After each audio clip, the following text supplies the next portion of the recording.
This message comes from Jackson. Taxes aren't something you can only think about once a year. With investments, planning for tax day is year-round. Fortunately, Jackson offers tax-efficient products. Visit jackson.com for more information on how our products can make your tax bill a little bit less painful. Jackson is short for Jackson Financial Incorporated, Jackson National Life Insurance Company, Lansing, Michigan, and Jackson National Life Insurance Company of New York, Purchase, New York. Chicago, 2011. A cop is murdered. Police and prosecutors swear they have the trigger man. He swears he didn't do it.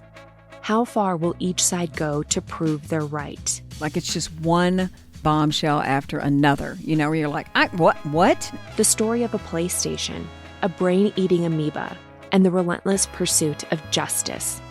Off Duty, out now. Listen wherever you get your podcasts.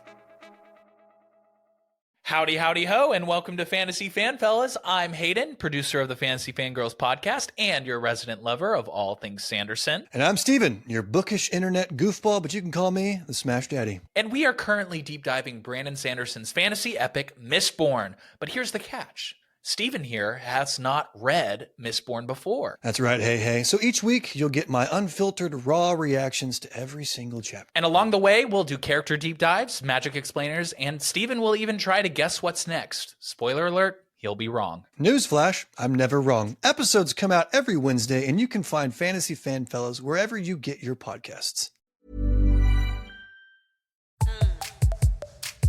Hello and welcome to the Psych Legal Pop Podcast. This is the podcast where we talk about popular culture through the lens of an attorney and a therapist.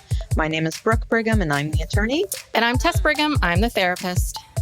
And it is Love is Blind Day. We are here to talk about Love is Blind Season 7, Episodes 7, 8, and 9. Yes. And this is my favorite part of Love is Blind. Really? Out of the pods, getting to know each other, go back home. It's the Mexico stuff. People are still kind of, it's a little honeymoonish. But then when they get back to the real world, and they see where they live, they meet their families, all that kind of stuff. This is where it starts getting really good. This is the part of the season where I go, is no one faithful? Is no one trustworthy? Does anyone, all of the people that I loved at the beginning of this are garbage people. It's just like, it's so upsetting. It's so upsetting. The optimist, the Pollyanna in me just wants everything to be perfect and great and be exactly what it is. But yeah, I mean, I can understand why these women now were so focused on, well, those are words, but can you really put it into action? Because it's like, oh yeah, they can't. Guess what? They can't put it into action. They cannot follow through. They can say the words, but they can't do it. Yeah. Okay. So lots to discuss. And also for anyone, Brooke knows nothing about what's going on with Tyler, and I'm going to tell her all of it because people get on TikTok, Brooke. I've been on TikTok. Why am I not seeing these videos? Well, you're not following my new person that I'm following now on TikTok. I got to find her name. It's hold on, what's her name? Oh wait, sorry. Storytime with Ricky. Storytime with Ricky. Sorry, that I just played that a little bit of her. She has got all the tea. She's got everything. And then there's other accounts that are basically like, oh my God, I just saw on Storytime with Ricky. This happened. So she is the epicenter, I think, of everything. Okay. I will start following her immediately. Yes. I need to know. Yes. Okay. So where should we start? Okay. Well, we're going to go couple by couple. Yes. Talk about everything that happened in these 3 episodes. So who should we start with? Who would be an easy, or any of these people? Is any? Easy? Okay. Hold on. I don't know. Maybe Taylor and Garrett. Yeah, they're probably the easiest. I mean, the other couple that had very little happening or going on was Tim and Alex, but that's just bubbling under the surface. Yeah. That's just, there's tension underneath there. So let's start with Happy. Start with Garrett and Taylor. Okay. So, is this when they're still in Mexico? Yeah, they start off in Mexico. Glass blowing thing. Yes.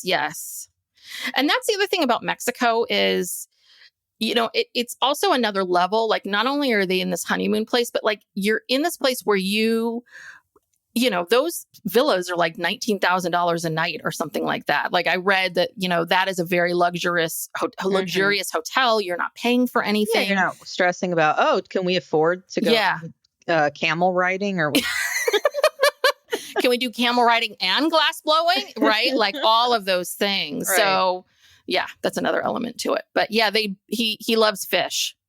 Yeah. He's a big fisherman. We discover that's his passion. Yes. After physics.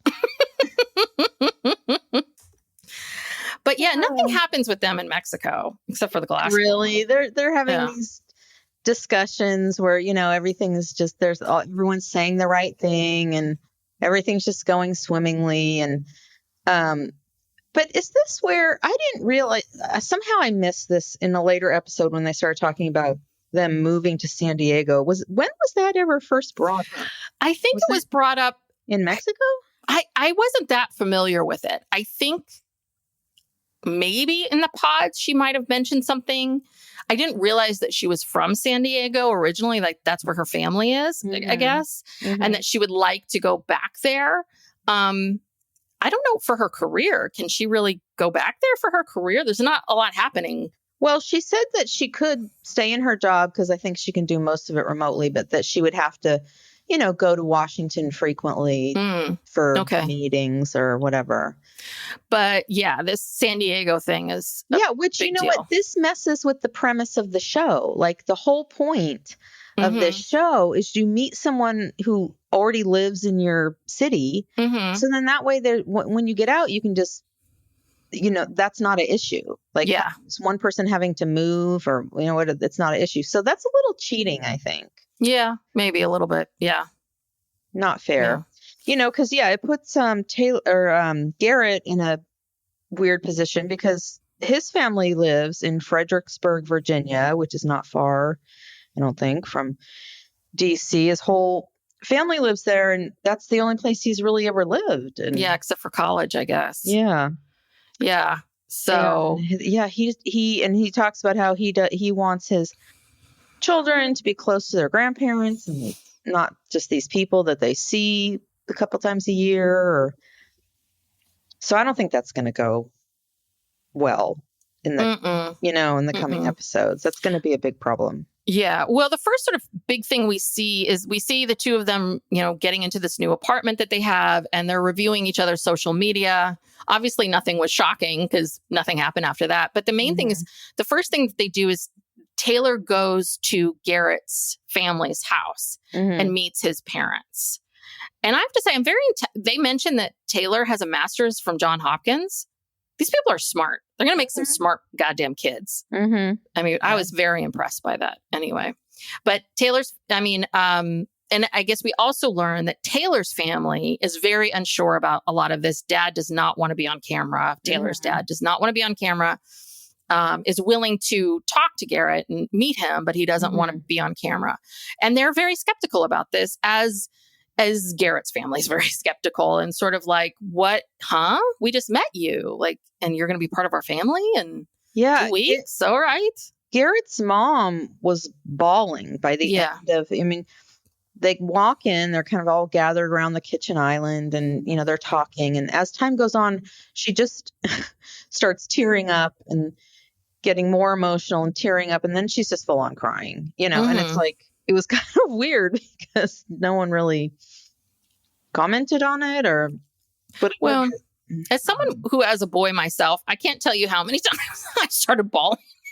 Like at the doctor's office or something, because I think really what she's talking about is she just she's a mom. She just wants her son to be happy. She just doesn't want to see him get hurt. She just like, her biggest fear is he's going to move across the country and, it's going to be a disaster and he's going to get heartbroken. And I think, he obviously has to go through this himself and figure these things out. But I understand that, like, kind of not being able to, right. You're just so scared and worried that it's not going to work that I'll just start bawling.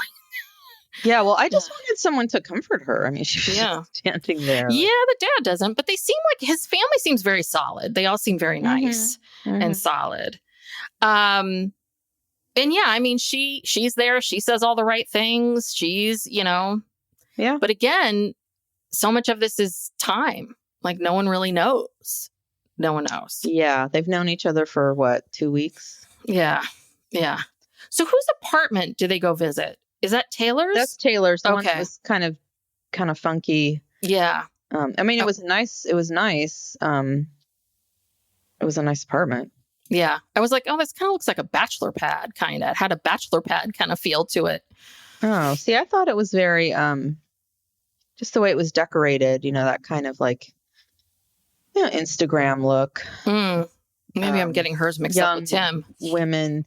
Oh, you're thinking about Alex, the pig pen that she lived. Oh, no. Tim. I was thinking of Tim because I like Tim's place. Oh, yeah. No, it was very bachelor pad. Yeah. Okay. I'm getting Taylor and getting these people. She had a cute, Instagram worthy apartment, and, I don't even remember. And I think that this is where I have down moving to San Diego. So maybe this is where they started talking about it when they were at her house.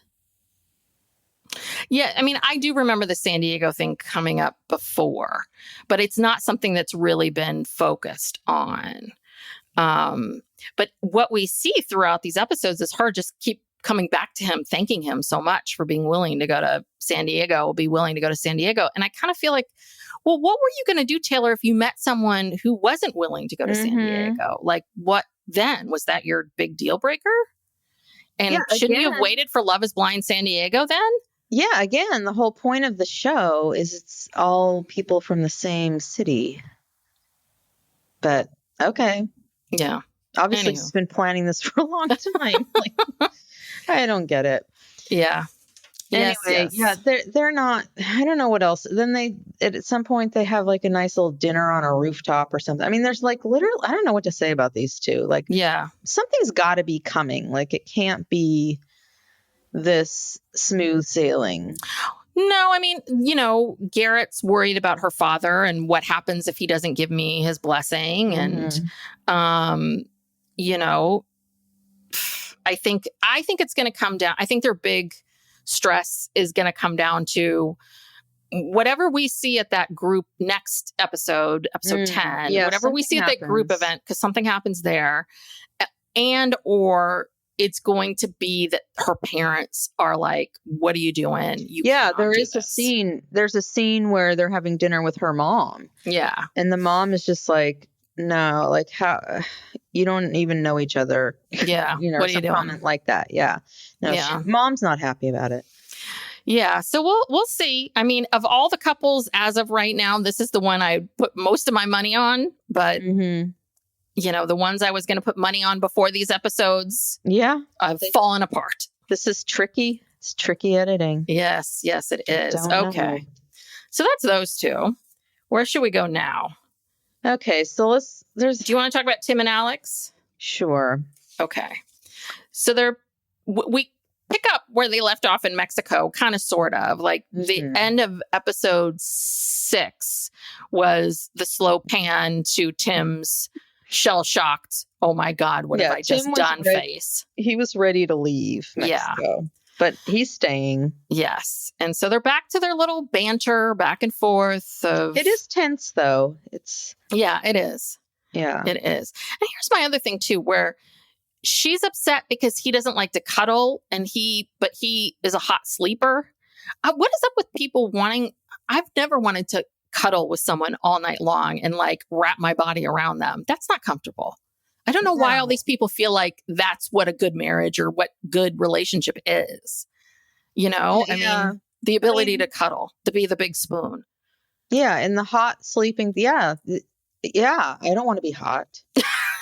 I'm just like, but it's just so odd. Some of the things that people focus on, it's like, that's got nothing to do with anything. Well, because I don't know. She's not the most mature person. I think she thinks that is a sign that he really loves and cares about her. And it's like, no, it's not. It's just a preference. Like, do you like to cuddle all night or you don't? And he doesn't. So quit making it a thing and that he has to do. Yes. Well, but we do see a little bit of a different side of Alex because I was surprised when I met Alex's family in the way in which they described her. as being like she's the oldest of 3. She's very responsible, very caring for these 2 brothers, all of these things. And it's like, okay, why? This isn't what we're seeing. And it's definitely not what we see when we get to your apartment. Yeah. So, so in Mexico, they go ATV riding. No, nothing really happens with that. Although, would you go ATV riding across that rickety bridge? No. I think they were strapped in and they were like, oh, crap.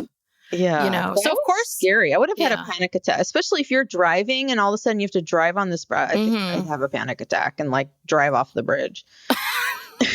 I think I would just keep my hands there and just focus on getting forward and know that eventually I'll get to the other side and be okay. But yeah, I feel like you should tell people like this is coming up, before you sign this, sign up for this little ATV thing.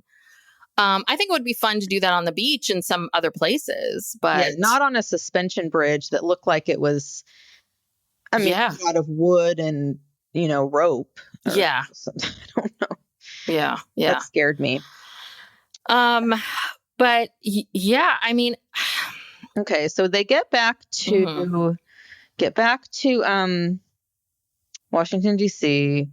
I guess she hasn't told her family about this. Like she's not only he's meeting her family, but they're finding out for the first time, like why they're meeting this guy.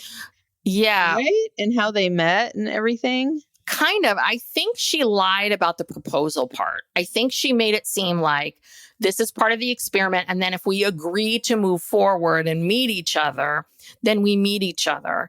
And then I think she then says, and then we have the option to get married. I don't think that she said to her parents, he proposed to me. I took this ring because she took the ring off. I took this ring. We're getting married. Now, Alex, they do have TVs. They will eventually figure this out. So I think you're better off telling them now. Yeah. And being honest about it now. But yeah, they had to go through this whole ruse of a thing. And then he reads the letter that he read to her in the pods. And then, there's all this big kind of like, oh my God, will the dad, will he, won't he? I mean, the dad is very sweet. He is just kind of like, he seemed to be like, if this is what my daughter wants, this is what she wants. Like, yeah, because I don't think he fully understands what's happening. Like, I think he thinks that there was more they spent more time together, or that they're taking it slower than they are, or something. And also, I find it weird that I don't know how many days later this is, but not that many days after he basically said, I was prepared to pack my bags and never see you again. Now he's asking for his, blessing. He's reading this letter. He said like all this. It's like, wow, you really got on and moved through that quickly about something we don't know what it was about, but it was obviously serious enough that he was just going to be like, I'm out. Yeah. Don't you think something's weird here? Yeah. I mean, I feel like every day in this experiment feels like a week or 2 weeks. Like I can imagine every day feels huge. So maybe within that time frame, it feels like it's a month later. I don't know. I think, maybe the producers might tell me I'm wrong, but I think there is a bit of pressure from the producers. And I think that there's this pressure of, okay, we're coming back. Okay, you need to meet Alex's family. Is Alex going to meet your family? I think it's almost like, you're on this, train, this runaway train. And once you get on, it's hard to get off. And so it's like, okay, now we're meeting family. Okay, well, I guess I should read the letter. Okay. And, let me keep moving forward. Well, I really liked him, and I'm really scared for him because I hate Alex. Yeah. Maybe hate's a strong word, but she's like one of my least favorite people. Okay, well, let's talk about their apartments. Yes. So it was Tim's place. I thought Tim's place was really nice. I feel like it would be in a magazine for like, the up and coming successful man. It's definitely masculine for sure. I like that brown furniture. I have a brown couch. I like the brown leather, and it's got that very masculine but clean, and he's got all these cool like artsy kind of pieces that he's collected from traveling, and interesting, the way it's all decorated and curated. Yeah, Tim has some style. Like he's and then they go to her house, and I've never seen anything like this, like, in my life. I have. But I'm messy Tessie, and I found that messy. Like, even my places never look like that. No. I've never had that bad. Oh God, no. And it was every room. It wasn't just the bedroom. She's saying, oh yeah, when I was packing, I didn't know, she's blaming it on having to pack and didn't know what to bring, whatever. There are clothes all over her bed, all over the bedroom floor, all over the closet floor. Heaps, not just a few things, heaps, piles of clothes. Yeah. Piles of clothes and shit and stuff on the couch. There's barely a place to even sit on the couch. The entire apartment is just piles of shit. There's no decoration. I mean, he must be going out of his mind. Like, yeah. Oh, yeah. He's trying to be polite, but he's got to be just cringing. Like, you see how well he takes care of his space. And there's just no excuse for this. She knew he was coming over. She could have had, like, at least gone over there and tried to straighten it up. Yeah, maybe. I mean, we've seen this before on the show where they bring the person back, and because they were leaving, the place is a bit messy or a little all over the place, but nothing like this. No. And come on, Alex, this is the 7th season. You knew that if you connected with someone, they were going to come back and see this place. Like, prepare for this. And the thing that drove me nuts is this. She had all of these bags by the side, and I'm like, okay, well, at least she's gone through some clothes. She's like, yeah, those clothes are clothes I'm going to give away, and some I'm going to sell, but some I might keep. So I need to go through all of this. And I'm like, so you really have not organized any. Like, it looks like, you see those bags, you're like, good, we're moving in a good direction. No, it's not. She just took the pile and put it in a bag. So most likely this was far worse than what we saw. Boy, I hate that when people put things in bags and they're like, well, I need to go through it and sort it. It's like, then don't put it in a bag. In there, you're not going to miss it. Just get rid of it. If you don't. Yeah. And God. She's like a clothes hoarder. And that's another thing. Like, how much money must she spend on clothes? Well, she's a fashion content person. But at the same time, what does that mean? I don't know. What I think is, if she's does she post about clothes or fashion? Is she has an Instagram page, and she just... Yeah, maybe we should look her up. I don't know. I started to look at some of these people's Instagrams, and I wanted to bash my head against the wall. You're kind of like this. Look into her more. Oh my God. There's no excuse though. If you are a fashion content, whatever person, I mean, you would think you'd be stylish, artistic, all that kind of stuff. That's not reflected in her living space. No, not at all. Your living space says a lot about you, I think. And this was just a disaster. Tim should have just left from there and been like, I'm out. Honestly, someone I used to work with, she had an apartment like this. Like, her place was like this. Her room was like this. And she was a deeply mental illness, probably depressed, so many things that were never treated. And it always felt like the room represented a little bit of, you have this outward appearance where everyone sees and it looks like things are fine. But then when you go into, your home and your room, like, people can finally see, like, it's a mess because you're messy inside. Yeah, I'm shocked that she let cameras in there. Yeah. Doesn't she know? Like, does she not realize how awful that looks? Well, because I think she's a little bratty. I really do. I mean, I think that she's maybe been a little bit of a daddy's girl, and she doesn't think that that's a problem, or that Tim should be, or this is who I am. So aren't I cute? Deal with it. Like, yeah, she thinks it's funny and cute. Yeah, it's like, you're not 15. It's like, it's not so cute when you're in your 30s. Yeah. So anyway, I don't know, but everything is just bubbling under the surface with those two. Everything is bubbling. But in the scenes that we see, did we see anything? I don't remember seeing anything. Oh, we did? Okay. The scene from the next episode or whatever, his parents come to meet her. And then he's saying to her, my parents drove like 10 hours to meet you, and you just went in and took a nap. Mm-hmm. So, yeah. So there's a fight next time. Okay. Yeah, I don't know. Tim is really trying, but I don't think he's going to be able to. Yeah, there's no way Tim's saying yes. Even if they make it all the way to the altar, he is not saying yes. No. There's no way. No. Anyway, okay, let's move on to, so where should we go? Because things are going to start to get a little complicated. Getting heated with some of these people. Should we talk about Hannah and Nick? Okay. Okay, yes. So in Mexico, their activity is bungee jumping. And I'll ask you again, would you ever do that? No. I'm going to tell you that right now. No.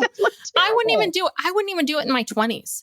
Like, I would rather skydive than do that, because to me, I'd rather free fall with a pack and another person than jump over something and just have a little thing on my ankle. Yes.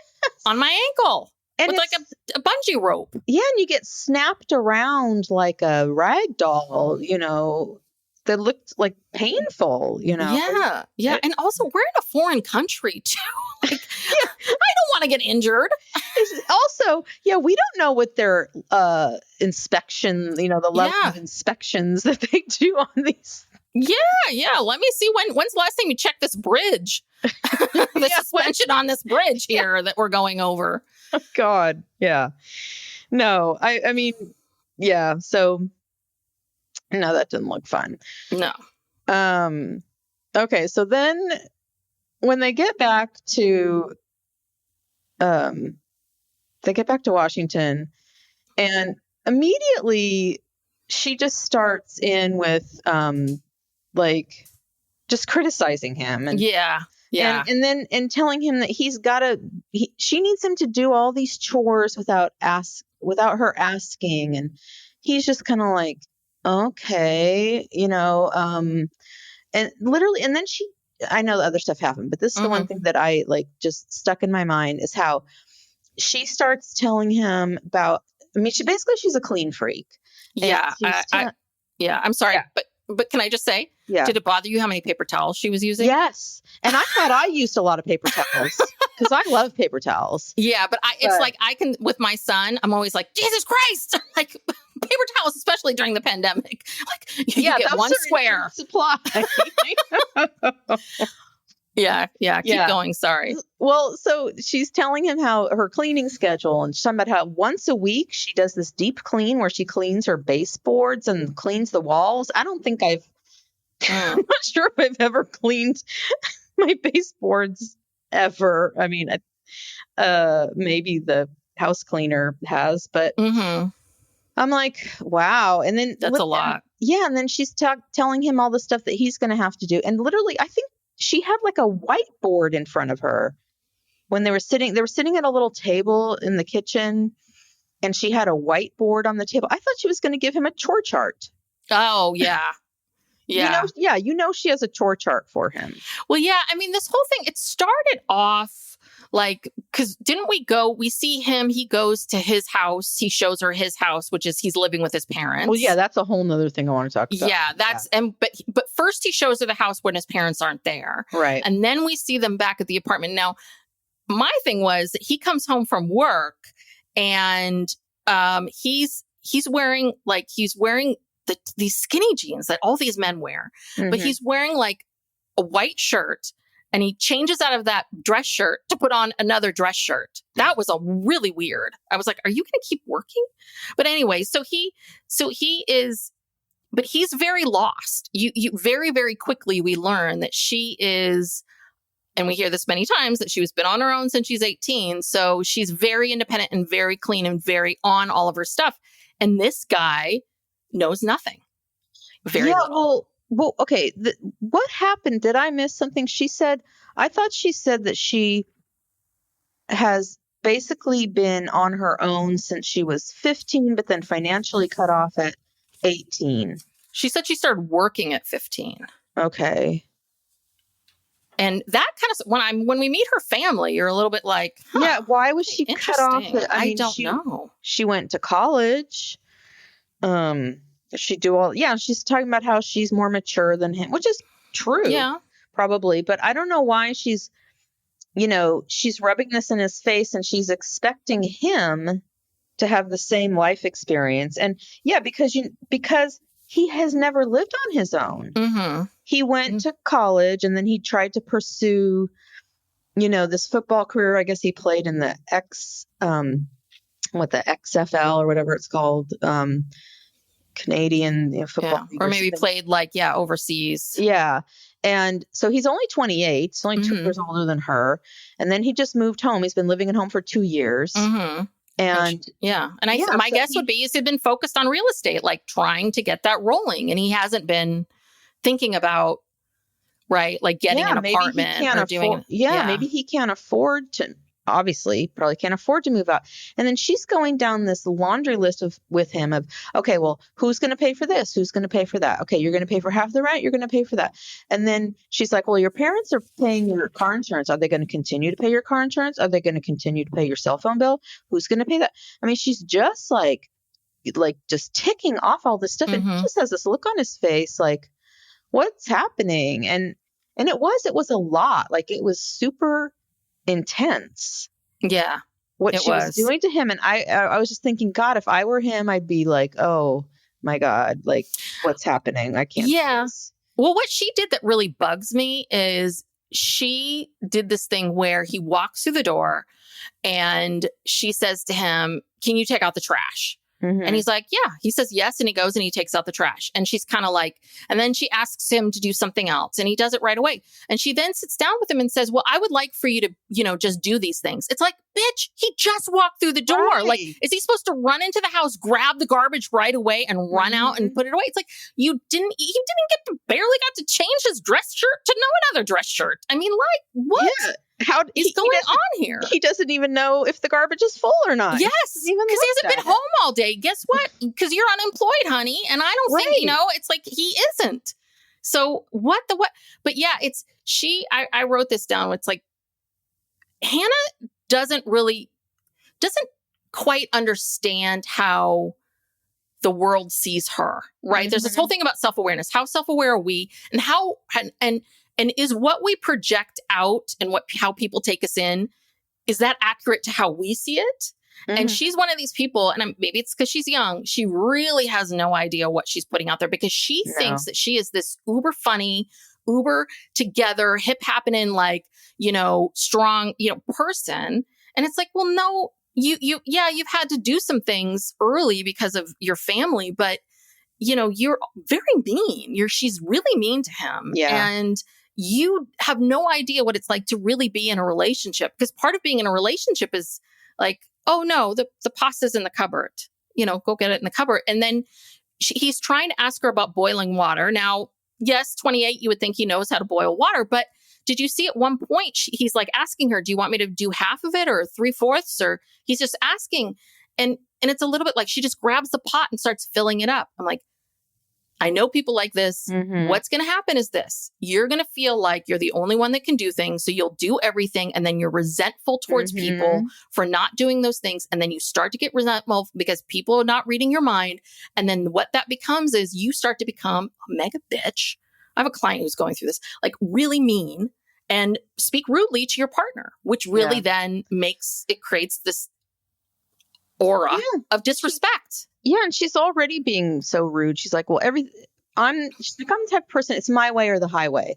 Yeah. That sounds fun. Yeah, good times. Way to sell yourself, Hannah. And that's the self-awareness part. It's like you're basically telling him that being married to you is going to be insufferable. Yeah.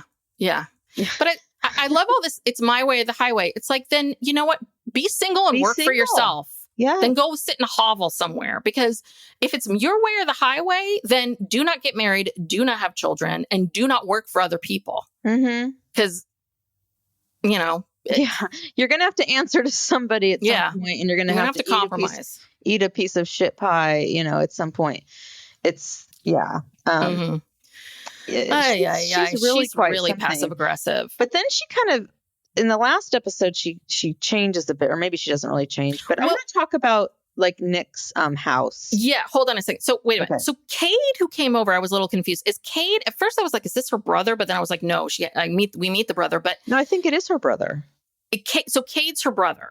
One of the, she has One him, of the and brothers. then there's that younger brother. The youngest one. Okay, I couldn't figure out if he was her roommate or brother or what the relationship was. But Cade has her number too. Oh yeah, because Cade, when she goes off to the bathroom, she's like, "Yeah, she can't take a joke. Like she can't." yeah. You know. Anyway. Yeah. So they meet Hannah's. They meet Hannah's family first. Oh, okay. So, yeah, we meet PJ and Ryan. Well, but episode 8, that's the last. Anyway, it doesn't matter. That's just the order of my notes. But we can talk about Nick's family. That's fine. Well, no, I'm not talking about I'm talking about when they go his to home. his house by himself. Sorry, yes. Talk about the house, yes. So, okay, so they go to his house alone. His parents aren't there. Now, his childhood room, complete with like his name, like on the door, some little saying, and then his brother's room next door with another nameplate thing on there. It's completely intact. Yes. Like it hasn't changed since, it's got all his childhood stuff there, which I thought was a little weird. Yeah, I mean, he is 28. I think if he was in his 40s. But yeah, it's a little odd. I mean, my daughter is 21 and she literally has like nothing left in her room. She has like some clothes in the closet and a few knickknacks, but otherwise everything's out. Yeah. Well, yeah, I don't know. I think, because we're out here in California and everything's really expensive. Like people out here, I mean, depending on where you live, but in the Bay Area, people don't live in these 5-bedroom, huge homes. But it's like with these people, when you have these giant houses, I think it's almost kind of like, well, I think they just become shrines. Like no one ever goes in there. They don't ever repurpose them. They don't, right? Yeah. It's just, and for they some already people, have a guest room. Yeah, they already have a guest room somewhere. They got the basement. I mean, I think it's kind of like, why bother? Yeah. So I don't know. Well, now he's living in the basement. Yes. Because it's a bigger space. But again, he's got his favorite stuffed animal down there. Yeah. Buffy, a stuffed buffalo, I guess. Yeah, that was weird. Yeah. And there's just something. Yeah. There's some arrested development. Yeah. With him a little bit, but yeah. And then Hannah, of course, always criticizing. She says something like, "I wish you were handier." Like, okay, Hannah. Well, she's on him too because I think the way he described his basement and his little pad as being kind of like this cool bachelor pad. I think he was trying to sell to people that he lives with his parents. Like I don't think he was trying to, but apparently the pool table is actually in this other room down in the basement or maybe in the garage that's covered with stuff. So it's not exactly this roaming bachelor pad. This isn't present. He isn't present day has a pool table. It's like at some point there was a pool table, but and I can understand like these two people, like he is not good at reporting factual things. And she has really very little sense of how she's coming across. This is a problem. Okay. So then we meet Hannah's parents and from the minute they say hello, I feel Hannah and her mom have obvious tension. Well, yeah. PJ is the one that locked the cabinets. Yeah. I was like, because mom looks good. Mom keeps it tight. So mom's got her own, I bet you anything, mom's got her own food stuff for sure. Yeah. So, but she's locking the cabinets. So these people, they seem like you're all American, like blonde, happy family. But why does she have to be independent at 18? I mean, I understand everyone's different. Everyone has their thing, but it just seems like, okay, all right. Yeah, and she did say she's been on her own since she was 15 and cut off at 18. That's exactly her words. So on her own since 15, like, what does that mean? Does that mean she had a job and she had to she didn't get an allowance and she had to pay for everything and buy her all her own clothes? Yeah. And listen, I know those people. I've known those people over the years, right? We find out Marissa didn't have a lot growing up. And those families where it's like, yeah, if you want something, you have to do it. But I don't get the sense that these people had the same situation that Marissa's family did. It's a little bit like, what's happening here? You have it, but you are going to just make her work, at 15. Yeah. There's a whole backstory. Yeah, there's so much more to this. I hope we get to know, but yeah, I don't know. I mean, but they tell her to be nicer. He goes out to the car and they're like, yeah, be nicer, relax, let go. I'm sure they've been telling her that for years, and she's just like, yeah, whatever. Well, I don't know. She's got a bit of a chip on her shoulder about that. Yeah. About all of this. She's a nag. Mm-hmm. She nags. This isn't going to last if she doesn't really change. Yeah. Well, yeah. He's got some stuff to do. He's got some maturing to do. He's got some work to do. But the sense that I get with him is he's willing to do it. He's like, just tell me how much water to put in this pot. Yes. Yeah. Should a 20-year-old know how to boil water? Probably. But this is what you're working with, Hannah. So you have a choice. You can either tell him what to do, or you can be an asshole to him. Like, that's your choice. But so let's talk about Nick's parents. Nick Sr. Yes. And Lillian. And Lillian's Cuban. Mm-hmm. I'd never heard him mention that before. I didn't know that. But his parents are really into pineapples. I was like, oh, that's interesting. Very interesting. Yeah. Well, Hannah came, she has manners. She came and brought, gifts and flowers. And here's the thing. When she met his parents and the whole time she was over there, she was very, very sweet. Yes. And I was like, oh, who's this person? Because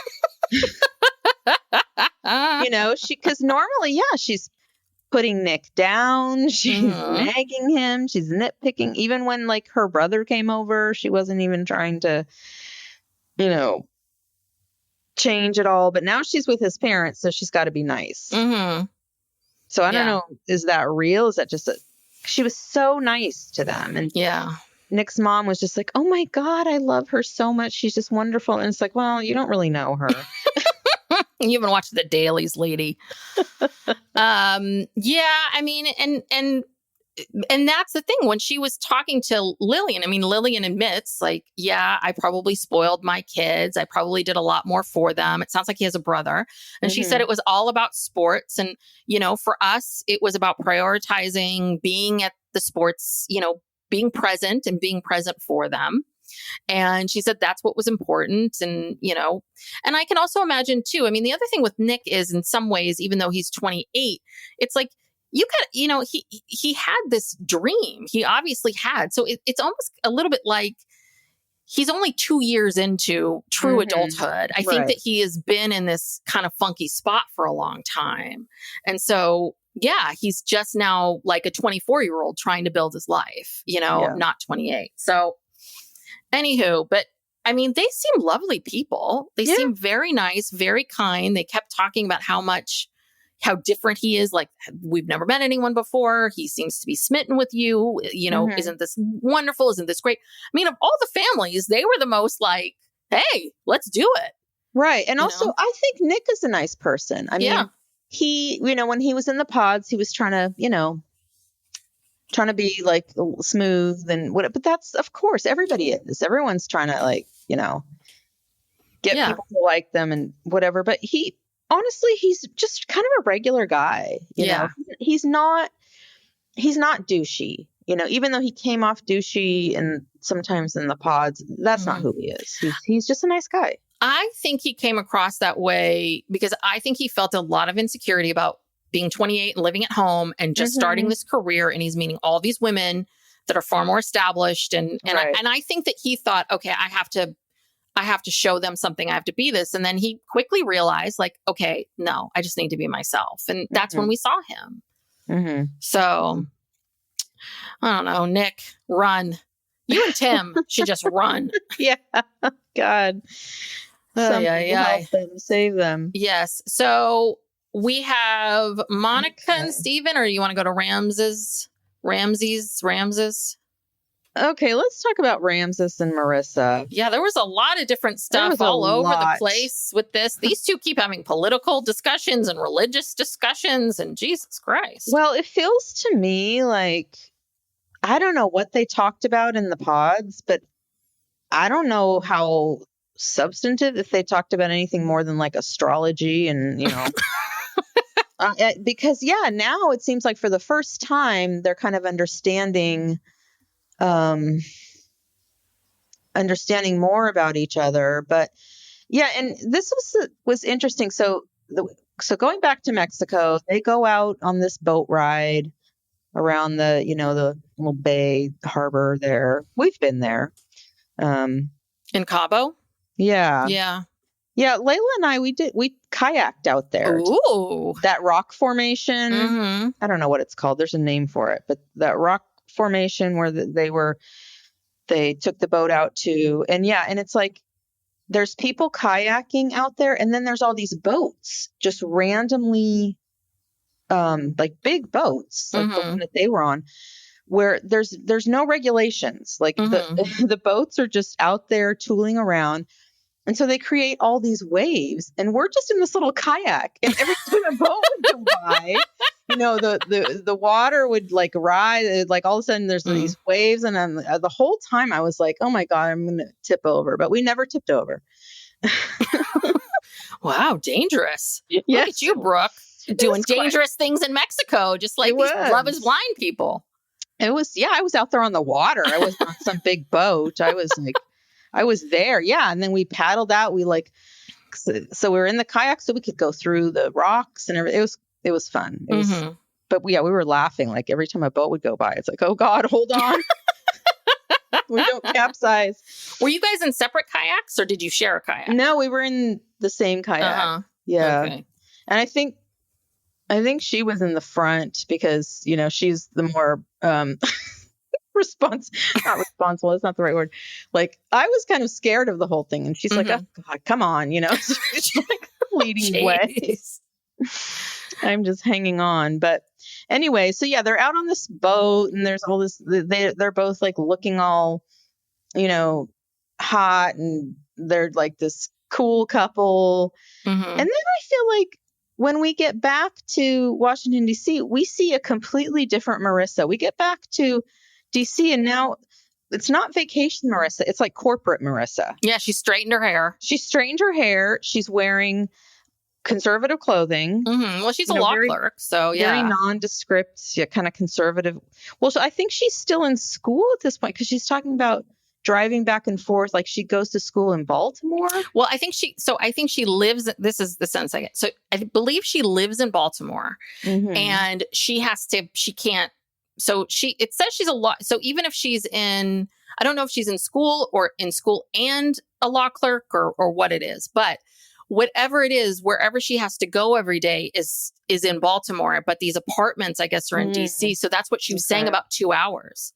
So apparently because when she got home, she had been in traffic for 2 hours. And so I think that as part of the quote unquote experiment, they have to stay in this one apartment complex, but and then Ramses said, "Oh, I think, that's terrible. I'll probably need to move to Baltimore." Okay. Psych Legal Pop will be right back after these messages. Chicago, 2011. A cop is murdered. Police and prosecutors swear they have the trigger man. He swears he didn't do it. How far will each side go to prove they're right? Like it's just one bombshell after another, where you're like, what? The story of a PlayStation, a brain-eating amoeba, and the relentless pursuit of justice. Off Duty, out now. Listen wherever you get your podcasts. Howdy, howdy, ho, and welcome to Fantasy Fan Fellas. I'm Hayden, producer of the Fantasy Fangirls podcast and your resident lover of all things Sanderson. And I'm Steven, your bookish internet goofball, but you can call me the Smash Daddy. And we are currently deep diving Brandon Sanderson's fantasy epic, Mistborn. But here's the catch. Steven here has not read Mistborn before. That's right, hey. So each week, you'll get my unfiltered, raw reactions to every single chapter. And along the way, we'll do character deep dives, magic explainers, and Steven will even try to guess what's next. Spoiler alert, he'll be wrong. Newsflash, I'm never wrong. Episodes come out every Wednesday, and you can find Fantasy Fan Fellows wherever you get your podcasts. Well, anyway, she's completely different. Yeah. To me. And for the first time, we actually hear her talking about substantive things. Because before they were just always talking about sex and how great their sex was and how compatible they were, or talking about. I don't remember them talking about much substantively in Mexico or in the pods or anything. Well, and it wasn't like, this military thing had to have come up. It did in the pods, and so I don't know if the way in which she sort of spun it to him in the pods was, I used to be in the military, but now I'm very anti-military and I don't believe it anymore. Or if that's maybe what Ramses wanted to hear, because it seems that I think she's at this also in this transitional point in her life where, right, like that was her world and that's what she thought her life was going to be. And then she sort of had this, I don't know, aha, maybe she said, seemed like the Barbie movie had a lot of influence.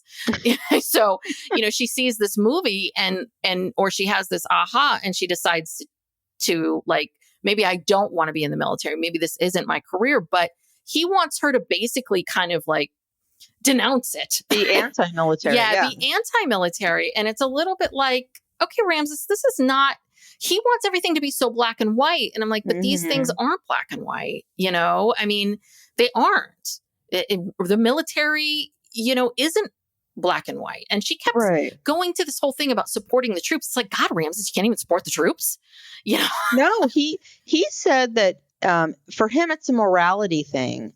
As if you support the military in any way, that's immoral because of, imperialism. And he talks about how he stands with Palestine. We find out that he's from Venezuela, or someone in his family, one of his parents is from Venezuela. And he's talking about all the stuff that the United States does and blah. And it's like, okay, but that's a lot of privilege. To say that there's, that if you join the military, support the military, you're an immoral person. I mean, come on. That's crazy. And then he said he would divorce her if she went back into the military. Which is crazy. It's a little bit like, Ramses, do you not know how many people, right? And it sounds like Marissa's one of them. Like there are so, and Marissa's trying to explain to him, you're 18 years old. Like your brain hasn't fully the formed. Money too. When they talked to her family, they grew up in poverty. It was probably a financial thing. Like she wanted to get an education. She needed some training, a job, whatever. She joined the military. But a lot of people don't really have any other option to pay for college, or they don't have any other option. And there's a lot of people, because I've worked with these military people, there's a lot of people that come from horrendous homes where the military, it's like, it's the only place they can go to get far away from it all. And have the training, have a job, all of those things. So it's not so black and white, Yeah. And also, Ramses, what do you think would happen if we didn't have a military? Yeah. You think we'd just be happily existing over here on our continent and we're just everything's fine? No. In a perfect world, I would love that. That would be great. Can we get to that point? But I don't think we ever are. So this is where we're at. We have to defend ourselves and we have to defend other people. Our military defends other countries. NATO, have you heard of that? I mean, this guy, he really, like you said, he's the privilege from which he's saying all this kind of stuff. Is ridiculous. And then he goes into this whole thing about how he was married once and he keeps claiming, well, I was young and he was 25. And it's like, so you can't see that maybe for Marissa, it was the same thing. You got married because you felt like that's what you were supposed to do. And that was your path. Marissa did the same thing. She thought that's what she was supposed to do. And that was her path. And it's like, listen, at least she got an education out of it and some training. And, what do you have to show for this marriage that you kind of know yourself better? He thinks he's very superior. He does. Yeah, and then they also talk about all the stuff. Then they talk about religion. And she says that she was once Mormon. Briefly. Yeah. I mean, she kind of glossed right over it. Yeah. So I think I don't know if she was raised in the Mormon church. Her mom doesn't. The mom. Oh my God, this family from the Mormon church, but I don't know. And he grew up like in the church, and he was in the ministry and this kind of fire and brimstone Christian upbringing. That's what he said. And now he's completely against all of that. So yeah, there's a lot with them. Just it's politics and religion not doing well. Yes, two big ones. And then there's more. Yes, we meet. There's more problems. We meet Vanessa. Vanessa is off the chart. chain. Oh Yes. my God. So what did you think of Vanessa? Vanessa, I kept going in circles with. I'm like, sometimes I liked her. Sometimes I was like, oh, God, you're being rough. And then other times I'm like, no, I think you're being truthful. No, whoa. And, Vanessa's everywhere. Yeah. I was wondering, like, is this what Vanessa's like all the time? Like, is she laying it on thick? Is this? No, I think this is who Vanessa is all the time. Because those kids They didn't seem surprised. No, those kids did not bat an eye. So. Yeah. So she has like 3 of her siblings there. I don't know if there's more siblings. Well, I think there's 4 total. Okay. So there's 5 kids total, I think. And they all have there's 3 different fathers. I mean, that comes out I guess between these 4 kids that are there, there are 3 different fathers. So I don't know. I don't know what's going on. I don't know what. And then I think Vanessa obviously felt something, right? She made some comment about that when they pointed that out. Yeah. Well, they all talk about growing up in poverty. Yeah, her mom makes this scrapbook for her of all these photos of her for growing up. And she said, yeah, when you were younger, I could never afford to buy these scrapbooks. Mm-hmm. And that's pretty. That's poor. That's poor. But I love how Vanessa, she immediately brings up a prenup. Mm-hmm. If they're going to sign a prenup. And I'm thinking, Vanessa, these 2 are broke. They don't need a prenup. Okay. They're broke. So that's kind of really not the issue here. But the thing is, what I think, I get the sense that what Vanessa's mom is sort of saying is, well, when she becomes a lawyer and she starts making all this money and, what's going to happen 10 years from now, are you going to take all of this money that she's worked so hard to earn? But it's a little bit but that's part of the marriage. I think if the roles were reversed, we'd look at this differently. That's the marriage. If she's an attorney and he's working and they're building this life together and they're both putting money in the pot, and he's picking up the kids so she can be a lawyer, just like what women do. And we are okay with them getting money. You're right. Who's going to agree that, everything that we build together, whatever money, tangible assets come out of it, are going to be. You're going to get all of them? You're going to get everything. I'm not going to get anything tangible, even though I contributed to you being able to make all this money and acquire all these assets. I mean, that's not a marriage. Yeah. That's But that's, I think, Vanessa, right? I think Vanessa, just she's very, in her own weird ways, young. She has all these crazy things. I don't think marriage is forever. I don't think this. I don't think that. It's okay, that's what you believe. But it's just so weird. I think she thinks okay, well, you get him to sign a prenup. That will spare you from having hurt or pain or going through what I went through. It's Vanessa, no, I mean, it sounds like things were rough for you, but a prenup's not going to. A prenup is not going to fix a shitty marriage, and it's not going to, or marrying the wrong person, or having children with the wrong person. It's not going to ensure anything. And prenups, be invalidated, not enforceable, and that kind of thing. But yes, she does not like this guy. She doesn't like his hair. She doesn't like his fashion. Everyone's like, oh, it's 80s Jerry curl. El DeBarge. Yeah, it is the El DeBarge look. You have to admit. It is. It's a look. It's definitely a look. It's definitely a look. And and she says, if you hurt her, I'm going to cut your balls off. I mean, she's really, But then, right, and she goes into this whole thing about, men have always fucked over my daughter, and, I'm going to cut your balls off. And then she's like, but Marissa, she's such a bitch. She does what she wants. She's bossy, and, she's tough, and we wouldn't get along. So, okay, she's a bitch, but I love her. get a prenup. I'm going to cut your balls off. El DeBarge. Like, she's just coming at it. She's something else. Yeah. Ooh. I want to know more about her. I want to know Vanessa's life story. I want to know everything about her. Yeah. Yeah. I don't think it was easy at all. And then the brothers don't talk at all. Just the one sister. Yeah. The brothers are just like, oh God, like, why are we here? Get our backs to be the camera, please. They're so used to their mom. Yeah. They're just kind of like, okay, here she goes. Yeah.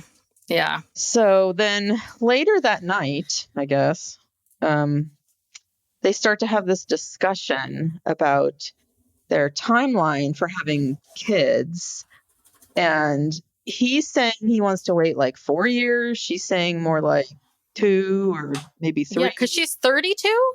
She's 31? She's 31. I don't remember exactly, but yeah, that sounds right.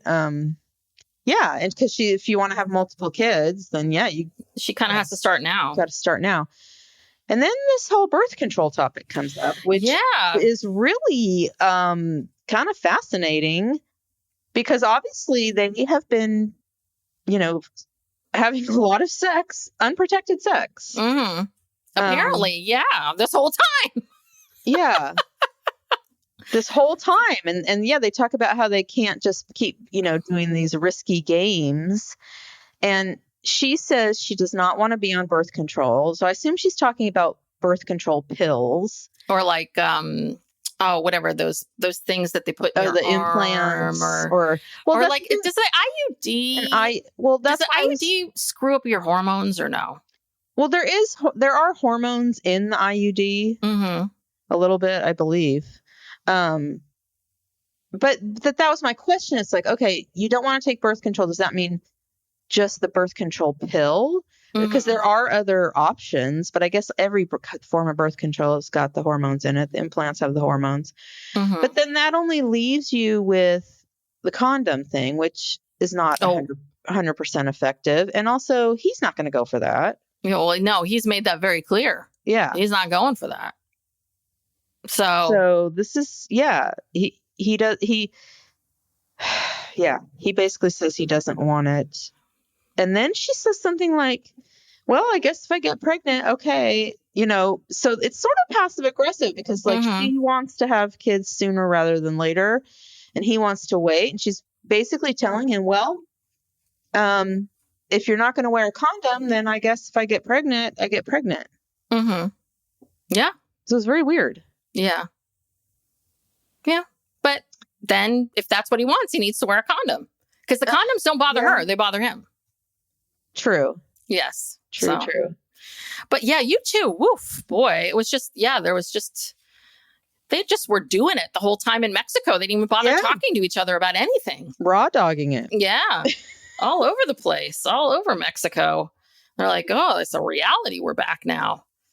All right. Yeah, I don't know. I don't think these two are. These two, I felt like had a good shot. That's why I was like the whole time, I'm like, there's no one.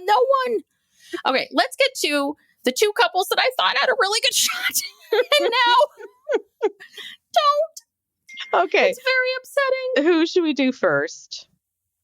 Who's worse? Let's save the worst. Tyler. I think Tyler's worse. Oh, gosh. Okay, now wait to find out why. Yeah. All right, so let's go to Monica and Steven. Yes. Now, I have to say that, before we found out about his indiscretion. Yes. Are you talking about her attitude towards him during Mexico? I felt like was a lot. Her attitude in Mexico and her attitude when they got back. Because, basically they get back to Washington, D.C. and immediately, they just kind of moved into this place. And she's like, where are my flowers? Because I guess she told him, that she wanted flowers all the time. Yes. Okay. But they just got there. It's like, well, give him a minute, But she asked, hold on. She asked about the flowers because they go flower, don't they? Oh no. Do they do the flower pressing in the States? Yeah. Okay. So, but I feel like she was asking about the flowers and all of that stuff while they were still in Mexico. Like she was saying something to him about flowers while they were in Mexico. And I also was right. I wrote this down. I was like, we haven't even left Mexico yet. He hasn't had a chance to buy flowers. Like, you're already preempting, what's happening.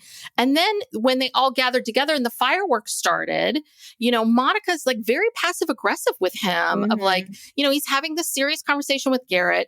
Yes, of course, you would like to be with your partner down at the fireworks. But at the same time, people, if you're getting married, there's going to be another firework occasion. It's not that big of a deal. So yeah. So, and basically what he said to her was, okay, yeah, I'll meet you down there. I'm having a conversation with Garrett. Like, Monica's smart enough to read that, but it's like, but she's pissed at him for not dropping Garrett and running off and watching that thing. But damned if you do, damned if you don't. Like, if he was rude to Garrett, he'd be in trouble. And if he didn't go with her, he was in trouble. I already felt like, boy, no, I agree. Yeah. And she's like, well, my love language is words of affirmation and acts of service, but gifts is number 3, and it's been 2 days. Mm-hmm. Okay. Yeah. And this is the other part of it too. What the fuck? Flowers are nice. They die. You want a partner where if you say to them, which is who my husband is, like, it's 11 o'clock on a Sunday night, I have heartburn. Will you go to Target and get me antacids? Like, that's what you want. Right. That's what you want. Not someone who's going to bring you flowers. Right. Yeah. Focus on what's important. Yeah. I mean, yeah. Give him a break. Someone going to Target late night. Well, yeah. Where's he going to go? He doesn't know where to go in Mexico to get, I guess he could like tell the producers. But it's a little bit like, but you're already in this paradise. Like, right. What do you need flowers for? You don't. Ay, gavalt with that. Ay. Yeah. I mean, and when she did that flower thing, like, he looked very, kind of nervous and overwhelmed because she really seemed pissed. Mm-hmm. And that was, and I saw that and I was like, oh gosh, I don't know. Because I think he may have sort of sabotaged this a bit. Maybe. I feel like he was getting nervous, like seeing how different they are. He's working class and she's, got this pedigree and this education and this fancy job and life and whatever. And I think he's starting to see, oh my God, like, well, I don't know what to do with this woman. Well, the other thing too is that she talks about the flowers things, and then he starts to try to talk to her about like feeling anxious or nervous or unsure. He's trying to have like a moment of reflection of like what this whole thing has been like, which is very understanding. Like, it's been a week and a half since you met each other and 3 days since you saw each other in person. So he's sort of out loud saying, this is how I'm feeling. I'm feeling this. And she immediately jumps all over him. I'm like, people are going to say things out loud that, you don't have to react to everything. Sometimes people are just talking. That's it. But she was like all over him and pissed. I was like, God, lady. So I was nervous for them when they got home.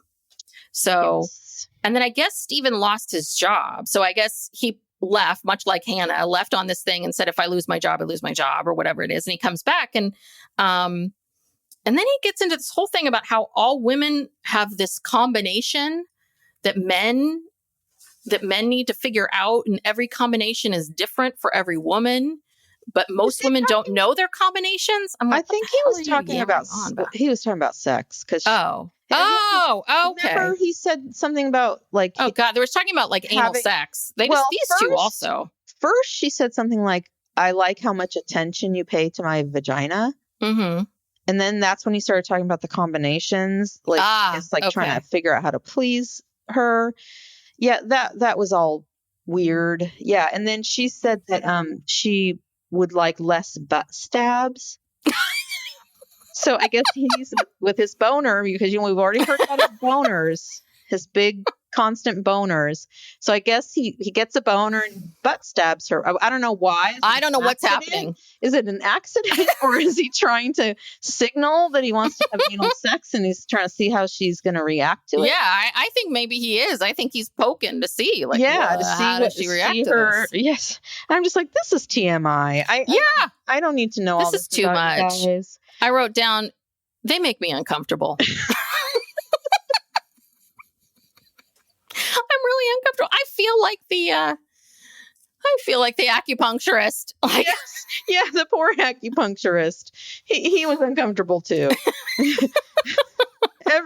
They make everyone uncomfortable. Yes, yes. I don't know, except maybe the pressed flower girl. She seems like them. Yeah. Yeah, so that was his way, I guess, of making it up to her, because her producer said, God, we got to do something with this flower situation. Yeah. But then the real stuff starts. So one thing I've noticed about this season of Love is Blind, and I can't remember if they did this in the past, like normally on these reality shows, if something happens usually they put up like the black screen of like, death of like, what happened, and then give us some context, or we get an interview with someone who describes what happened. But for this and the Ashley Tyler thing, we're kind of like, it's a goddamn mystery over here. It's like, puzzle pieces, putting things together like Memento, like trying to, move stuff around. Like, can't you just tell us what's going on, please? Yes. Give us a black screen and the scene. We need to know. Okay. Yeah. So she's at the apartment and she's crying. And then Taylor is there. Yeah, because I think they all live in the same complex. Building, yeah, and they're tight. Yeah, so Taylor's there and she's kind of comforting her.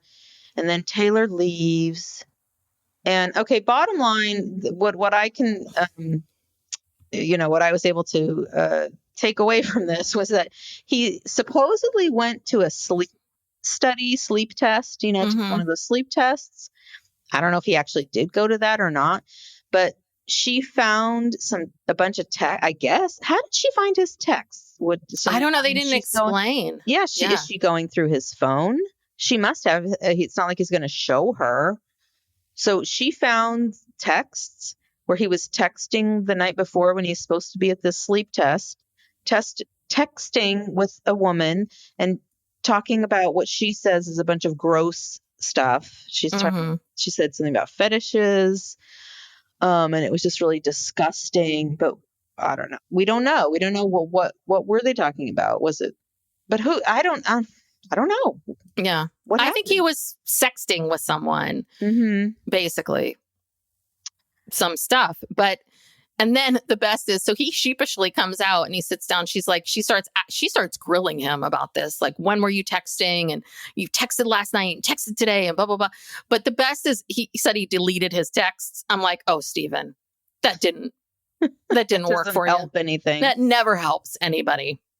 You're making it worse. The cover-up's worse than the crime. I want to know how she saw these texts. Yeah. I mean, that's a very good question, because listen, I'm not condoning the cheating, but that's a big red flag when you have someone who is going through your phone this quickly, going through your phone and going through something. So I don't know, maybe there was something that sort of, like sparked something in her to decide to go look at his phone. Yeah. I don't know. Maybe I think a lot of these men are dumb, and I think maybe he could be in the shower and ding, ding, ding, and she looks down and there it pops up. I have no idea. Yeah. And I really hope that we get more answers about this. I hope that in future episodes, because then the next episode, there's nothing about them. So I would really like to know more. But remember, if you go back to, at the pool party in Mexico, and I don't know if was it Garrett that he said this to, and he said it to Taylor. Oh, to Taylor. Oh, maybe he did say it to Garrett, because Taylor told Monica. Are you talking about the comment that Steven made? Yeah, where he said, now we're on this TV show, people are going to know us, and basically like all these chicks are going to be hitting us up and sliding into my DMs. And then he talked about getting his dick sucked or something. I mean, he was already looking, maybe this was his plan all along, was he's just going to go on the show.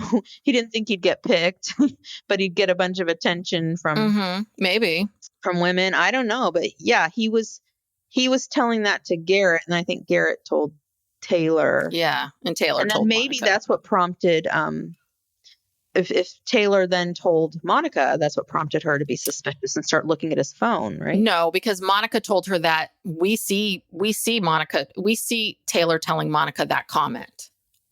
When? That night. Oh, that same night? That same night when she's comforting her and she says, I need to tell you something. Yeah, that's what I mean. Oh, I see. Okay. It's already happened. She already knew about the text messages. Okay. That's not what prompted her. Okay. Well, anyway, I guess Steven is not who we thought he was. Yeah. But, I will say she had a real baller move when she's like, you're going to leave and you're going to pay me the money. Pull out your Venmo right now. Yes. I'm like, good for you, Monica. She's like, You I owe am me not money. going back. I'm not going back and forth with you. You need to Venmo me because I've been covering for you. Because he lost his job. Yeah. So then So do he you makes think he'll this, be back? I don't know, but he makes this declaration at the end, right? He says, I shouldn't have come on the show. And Monica is pissed. She's like, how dare you? Mm-hmm. And then Stephen starts to get into this whole thing of like, yeah, I know I don't deserve much, and I'm a, terrible person. I'm like, oh God, Stephen, there's more going on with you here. Like Stephen's got some issues, much more than what. But man, I'm telling you, I think I understand these women a lot more about why they're so anxious about all this stuff, because these guys are good. They really know exactly what to say and how to say it. And don't live up to it. I'm also not sure if they were the best match. I think that she made him feel very insecure and inadequate, because she obviously, like I said, he's kind of just a simple working class guy, and she is, she's the opposite of that. Like, and she's very snobby, honestly. She's pretty snobby and pretty, has high expectations, and I don't know. And I think he just thought, I can't do this. I can't. So you think he just decided, well, instead of having to break up with her, it's like, I'll just sabotage it. Maybe. Yeah, because he's stuck. He's on this show. People are expecting. He probably was supposed to meet the parents the next day. Yeah. Well, she said that weekend they were going to go and meet her father and all of that kind of stuff. So see you later. I mean, they may be on the reunion, but I don't know if we're going to see them again after this. The only time we'll see them is the reunion. Yeah. Unless Monica comes to Taylor and Garrett's wedding. Yeah. And then I don't know if they would confront each other. We'll see. All right. Well, let's get to Tyler and I'm Ashley. I'm scared now. Okay. This is even worse. Well, so here's the thing. So I happened to see this on Reddit a couple days before I even watched the episode. And so this was in my head, part of what was going on. So we see the two of them, basically they meet Ashley's father. Ashley's father's great. Mm-hmm. Dixon. I love Dixon. He's a great guy. Very and, this whole thing. And I love how these Love is Blind producers, they knew what they were doing when they put everything they showed us was for a reason. So we go into this whole thing and he tells the dad, I'm not a cheater. I'm not a liar. Do you want to have kids? Yes, I want to have kids. And every scene, we see them. He talks about his dog, and my dog's my child. And we see them, they're talking about how many kids they want. Yeah. Right? I want a boy. You want a girl. What are we going to name? Like everything. And then at the end, we hear, I guess 2 weeks before the wedding, again, we don't see what happens. Tyler tells Ashley that I have 3 kids as a sperm donor. Mm-hmm. And so I'm not quite sure, 2 girls and a boy. And this is something that I very rightly so, to knowing just this information to Ashley, I can, right? She's like, you've had many, many opportunities to mention this many times. So, it's alarming that you're telling me now. So what's come out is this. Okay. So but wait, I just want to say that what he told her was that he did it to help some friends. Mm-hmm. So these are people he knows, but he said he has no legal obligation because she says, I need to see the paperwork. He's a donor, but it kind of sounds like that maybe he's in their lives because these are friends of his. Yes. Well, so the baby mama has come out. Oh, God. And basically said, so what happened was that apparently like a year ago, once he got on the show a year ago in 2003, 2023, he erases everything on Instagram, on social media of his kids. Like he just gets rid of them completely. So he has 3 kids. I think the oldest is 7 or 8. These are his kids. We see all these photos that the baby mama posts. Were they together? So he's lying about he was doing a friend a favor? I mean, that I'm a little unsure, but it seems like that because what we see is him at the hospital with the babies. We see him. One picture I saw of him holding pumpkins at a pumpkin patch with the kids. We see matching pajamas on Christmas Day. No, he's matching with that pajamas. Woman. That was his girlfriend. Christmas Day. And apparently he was very involved in their lives. His family was very involved in these kids' lives, as opposed to, and a year ago, he just disappeared. Wow. And apparently his kids are asking about him now, because this is what the ex baby mama is saying. Is that, no, these are his kids. This is real. The other thing that's come out is apparently while he was living with Ashley, like during this time that she confronted him about this sperm donor thing, he was talking to other women, and there's text messages of him like telling some woman he wants to come over to his house, like at 3 a.m. or something like that. Can I come over? I mean, literally, Ashley is right there. So he's cheating on her. The other thing is, on top of that, There's more. Because the other thing is, Tyler, apparently I saw one thing where I saw one thing that he says that he owes this baby mama $30,000 in back child support. That's one thing I saw. I don't know what that is true, but what the Ricky on TikTok was saying was that there was this woman he was dating right up until the time, right before, just like Trevor, right before he leaves to go on Love is Blind. He's talking to this woman. He's dating this woman that he borrowed $10,000 from and only paid her back $2,000. And so you see all of these text messages where you can read them very clearly. She's saying to him, like, okay, when do you get paid? And when can you pay me the next payment? And what's happening? And then she makes some offhanded comment about like, God, loaning money to people ruins relationships. And he's just like, he does not address when he's going to pay her. He basically just says, well, no, that isn't what ruins relationships. Lack of communication and this and that ruins relationships. And she's just like, okay, when are you going to pay me? Like, she's back to like, when, okay, I'm not going to get into this. Like, when are you going to pay me? He's like, I don't know. I don't have a job. And I think apparently he told, like, he'd been, and so she has a judgment against him for $8,000. Wow. Because he has not paid the rest of this money back. So he is a swindler. People are calling him a Tyler swindler. He is not at all what he seemed. He walked into that experiment being like, I'm going to get married. We're going to get married. We're going to have kids. All of it. And it was all lies. Tyler is a big fat liar. It's too good to be true. I know. Because he was like all this time, just like so sweet. Nothing didn't seem to be any red flags, whatever. And then when it comes out, he doesn't even tell her the truth. Then he says, I was a sperm donor. He makes it sound like it was some anonymous, well, not anonymous, but like doing a friend a favor and has no legal obligation. That's not like you can't get child support if you're not, if you're not the father and you don't establish, paternity and you're not, if you're a sperm donor, you waive, the person usually waives all those rights, whatever. Anyway, this is bad. Yeah. It's Ashley. Really bad. Ashley doesn't deserve this shit.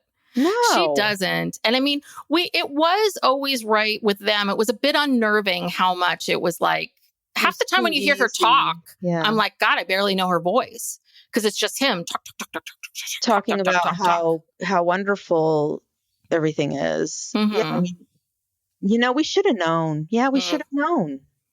But so the question then becomes, right, with all of these people and all these men, right, are the producers at all looking at these people's feeds or, looking at the stuff? But he scrubbed he got rid of all his pictures a year before. Yeah. Yeah. But I mean, I guess, I don't know. Maybe maybe they're like, listen, we can only check so much. I don't know.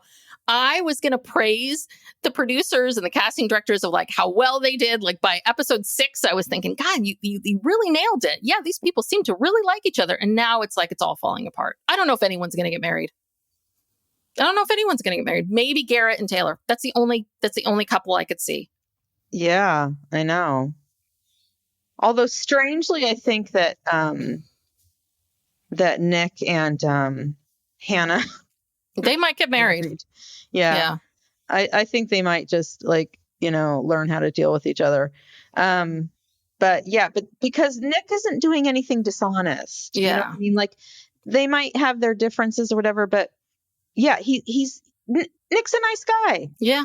I'm sure he'd be a great husband. Yeah. He's a little bit of a braggart. He's a little bit of a like, whatever, but okay, fine. But that's once the worst thing you can find. Yeah. But once you call him on it, he kind of comes down to earth. So, all right. So, wow. Yeah. So Tyler is not at all what we think. And this is the other thing too, is Tyler, you had to have known we've been, this is season 7. If you know the show at all, this is going to come out. And that once this starts to air, you don't think that the mother of these children isn't going to be like, what the what? You think that she's just going to keep her mouth shut? And most likely no. And then to call himself a sperm donor talking about his children. Yeah. I wonder how she found out, like, when this was filmed. Because a lot of this has come out since the show started airing. No, I know, but when they were filming the show, we saw the scene, where he has to. How did she find out about the kids? How did she find out? I think he told her.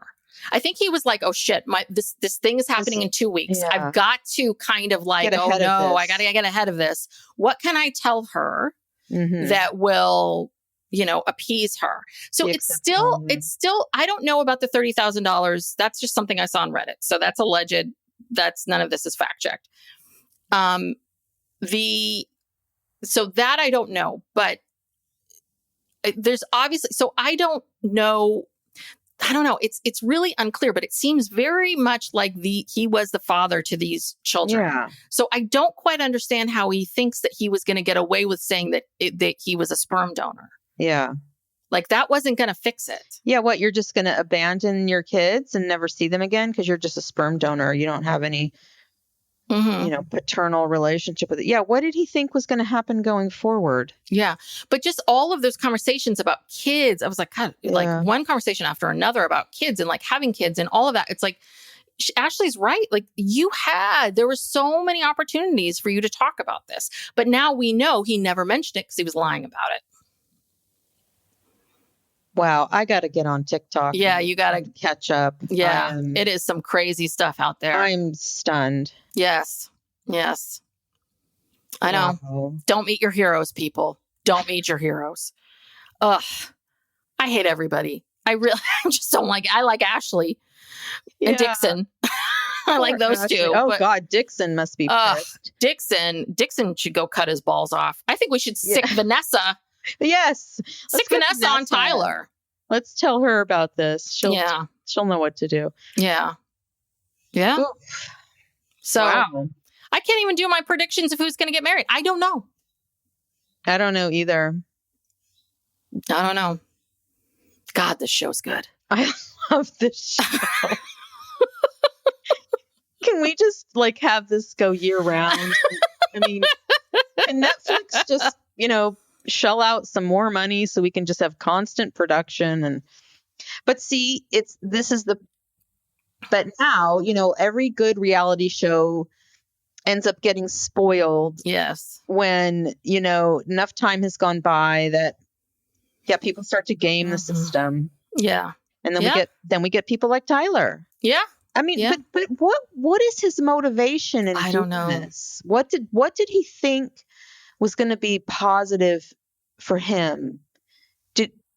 He had to have known that he was going to eventually, the truth was going to come out. He clearly wanted to hook up with Ashley because he basically acted like he was the perfect person and he loved her to death and everything she did was perfect. And,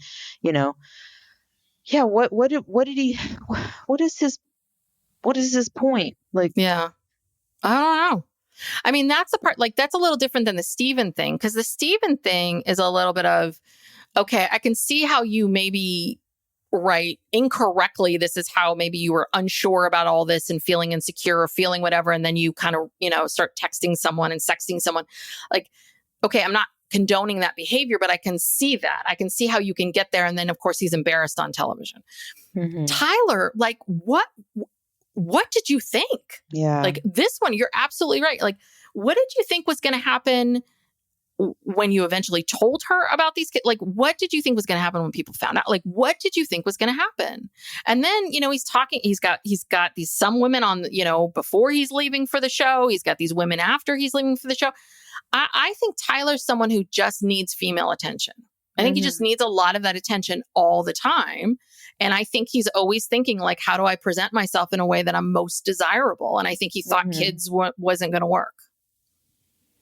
Yeah. I don't know.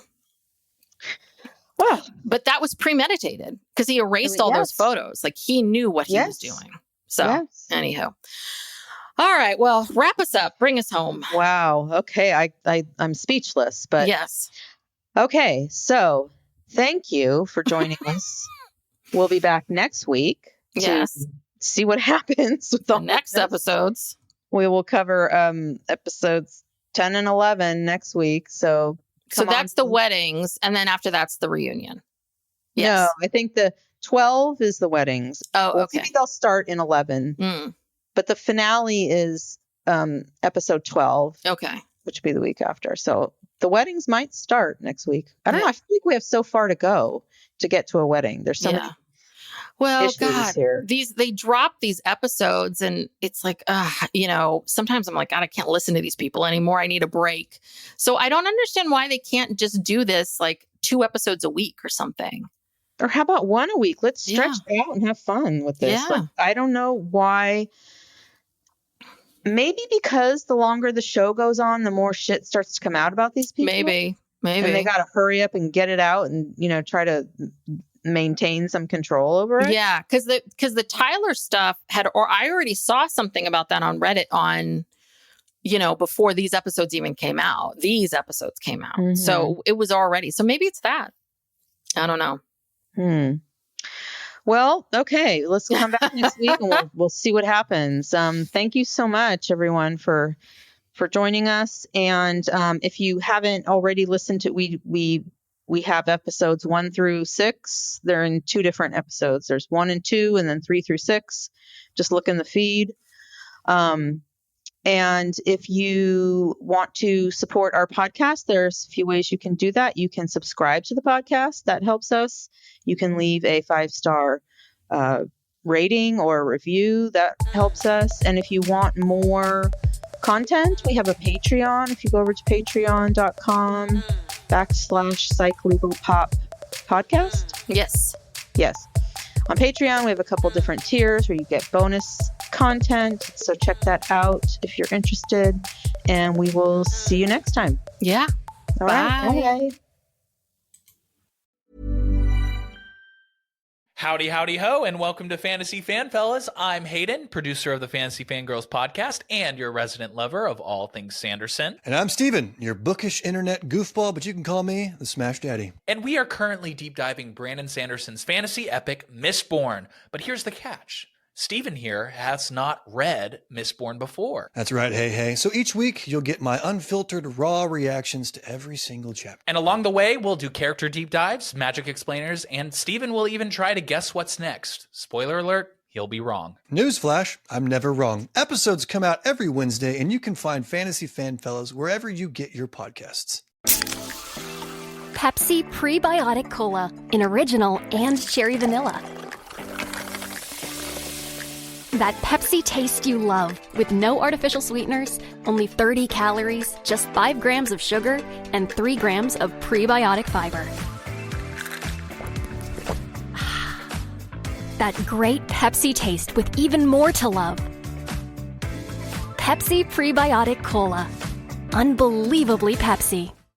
With endless scroll algorithms and AI flooding feeds, podcasting stands out. They're sought, not served. Audiences actively choose to hear trusted voices on topics they care about. In fact, 72% of listeners say podcasts shape cultural conversations. For marketers, that means podcasts shift brand perception like no other channel. Acast's Podcast Pulse 2025 report has the proof. Get all the insights at podcastpulse2025.com.